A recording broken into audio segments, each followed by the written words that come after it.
Šie prizai jau turi savo savininkus.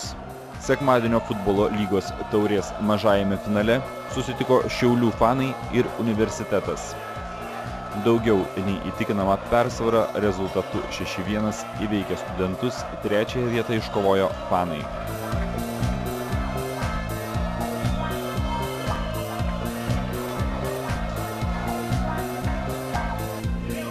Atkakli kova beveik pusantro kėlinio vyko finale tarp Maseros ir Tigrų komandų. Kiek aktyviau pradėję Tigrai turėjo progą išsiveržti į priekį, tačiau sėkmė nuo jų nusisuko.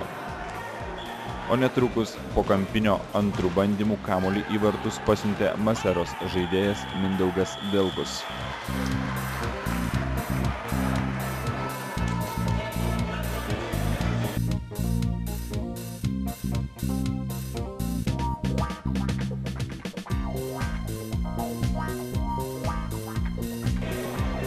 Po pirmojo kėlinio minimali Maseros persvara 1-0. Antrojo kėlinio pradžioje Tigras Viktoras Kalabuchovas išlygino rezultatą.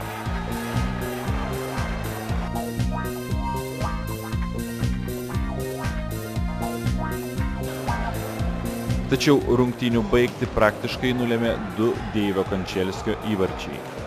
Pirmąjį savo ir antrąjį komandos įvartį jis pelnė perėmęs kamuolį ir tiksliai pasiuntęs į apatinį vartų kampą.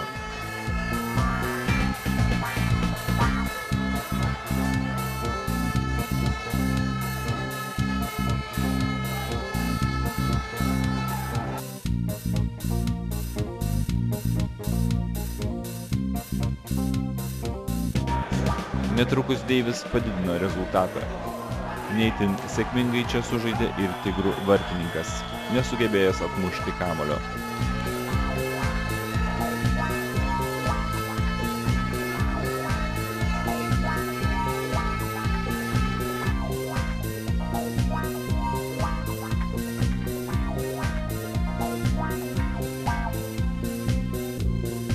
Galutinai Tigrus palaužė Mindaugas Delgus, taip pat pelnęs savo antrąjį įvartį.